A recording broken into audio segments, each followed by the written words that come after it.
L'Amérique en tant que nation était recherchée au départ par ceux qui fuyaient les persécutions religieuses en Europe.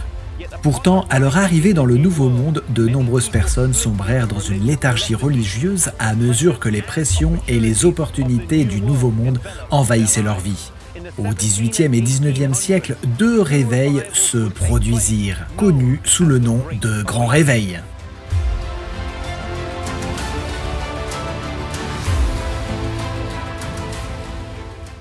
Un personnage à part entière du Grand Réveil était George Whitefield. George Whitefield fréquenta l'université d'Oxford et fut membre du Holy Club, avec John et Charles Wesley qui cherchaient à susciter un réveil pratique et spirituel dans leur vie et dans leur communauté. Une fois diplômé, il ne s'installa pas dans une église, mais devint un prédicateur itinérant populaire en plein air et se rendit en Amérique 8 fois au cours de sa vie. Il mourut ici en Amérique et fut enterré ici, dans cette église de Newburyport, Massachusetts.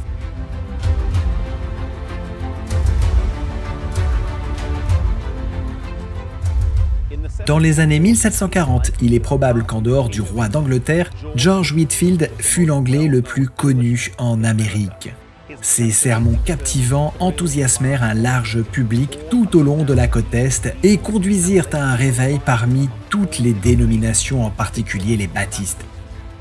Il fut le premier prédicateur à s'adresser aux esclaves dans le sud du pays et ce grand réveil fut la première occasion pour les Afro-Américains d'embrasser le christianisme en grand nombre.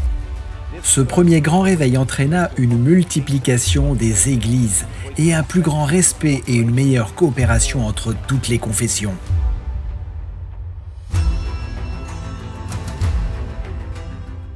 Certains disent que cette période eut un impact sur les changements que l'Amérique allait bientôt connaître. Certains chercheurs affirment que le mouvement évangélique des années 1740 joua un rôle clé dans le développement de la pensée démocratique ainsi que la croyance en la liberté de la presse et que l'information doit être partagée de manière impartiale et non contrôlée. La guerre d'indépendance américaine et la déclaration d'indépendance se dérouleraient quelques décennies plus tard. Le deuxième grand réveil débuta vers 1800 et se poursuivit jusque dans les années 1830. Un nom associé à ce réveil à cette époque en Amérique est Charles Finney. Il apporta le camp meeting en ville et établit une formule de réveil qui fut reprise par de nombreuses autres églises à l'époque. Il s'agissait notamment de prier pour des personnes en public en les nommant, de permettre aux femmes de témoigner et de prier en public devant des auditoires mixtes, de nommer un banc à l'avant de l'église comme le banc des anxieux, de disposer d'une salle où l'on pouvait rencontrer les gens et prier avec eux, et ces rassemblements se prolongeaient sur plusieurs semaines en ville.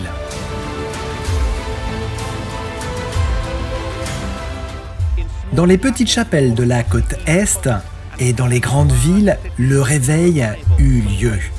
Il fut particulièrement fort dans les États du nord-est de l'Amérique et marqua un changement significatif où il dépassa le cadre de l'élite éduquée à ceux qui étaient moins instruits et moins riches.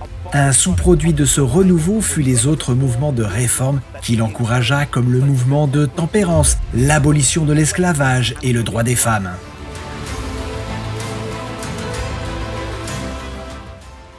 Les institutions s'effondraient et l'évangile se répandait. Dieu utilisa aussi bien le clergé ordonné que les laïcs pour partager le message et apporter le réveil. Cela ouvrirait la voie à l'acceptation des messages par les gens que des hommes et des femmes humbles, souvent incultes, partageraient dans les années à venir. Dieu n'a jamais été limité sur le plan académique, structurellement ou par la classe sociale. Il a utilisé et continuera à utiliser d'humbles serviteurs pour prêcher son message. Un autre réveil viendra dans ce monde avant le retour de Jésus. Un réveil tel que ce monde n'a jamais vu.